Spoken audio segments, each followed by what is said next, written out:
Bienvenue pour cette vidéo concernant les pronoms personnels sujets. Un pronom, c'est un petit mot que l'on va utiliser pour remplacer un mot ou un groupe de mots qu'on a déjà employé précédemment dans les phrases et donc on sait en général de qui ou de quoi on parle.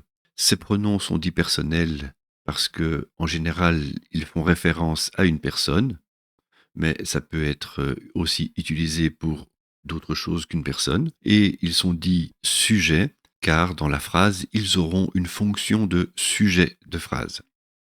Le premier de ces mots, c'est la première personne du singulier, c'est le mot qu'on utilise lorsqu'on parle de soi. Donc en français, on utilisera je. En néerlandais, il faut retenir simplement que le je, c'est ik. Pour la deuxième personne du singulier, on utilise en français tu. Et attention, parce qu'en néerlandais, on va utiliser le je. Alors, ce n'est pas le je du français, c'est le je qui veut dire tu. Il ne faut absolument pas confondre les deux. Pour la deuxième personne du singulier, nous avons aussi une forme polie. En français, on utilise vous, mais en néerlandais, il y a un vous singulier. Donc, on dira vous en français, on dira u en néerlandais. Alors, u s'utilisera autant pour un homme que pour une femme. Pour la troisième personne du singulier, il faudra faire la distinction ici entre justement un homme et une femme. Pour l'homme, en français, on utilise le il et pour la femme, on utilise le elle. En néerlandais, il devient hij et elle devient ze. Pour la première personne du pluriel, lorsque nous parlons de nous, lorsque nous sommes dans un groupe, donc c'est nous-mêmes plus d'autres personnes, on utilisera nous en français et we en néerlandais. Deuxième personne du pluriel, on veut désigner plusieurs personnes dans un groupe, on utilise le vous pluriel en français et ce sera jullie en néerlandais.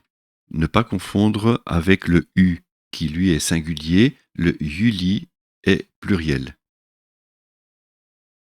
Et pour la troisième personne du pluriel, lorsque l'on désigne un groupe de personnes qui est entièrement composé d'hommes, on dira il. Lorsque le groupe est entièrement composé de femmes, on dira elle.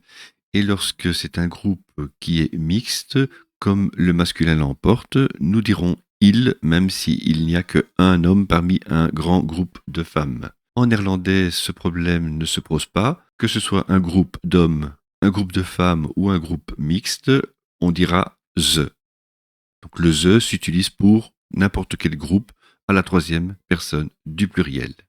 Il existe un ze singulier, effectivement, et un ze pluriel. On fera la différence en regardant le verbe. Si le verbe est conjugué au pluriel, nous saurons que nous aurons affaire au ze pluriel. Si le verbe est conjugué au singulier, à ce moment-là, on saura qu'on a affaire au ze singulier et ça voudra dire elle au singulier.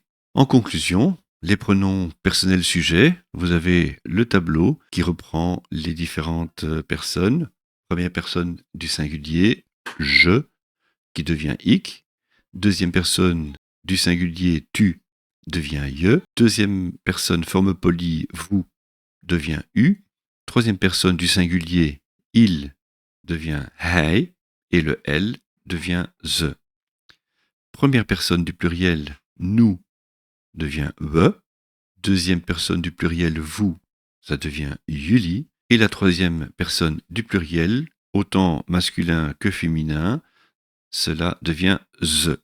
Alors il existe aussi des formes que l'on dit emphatiques.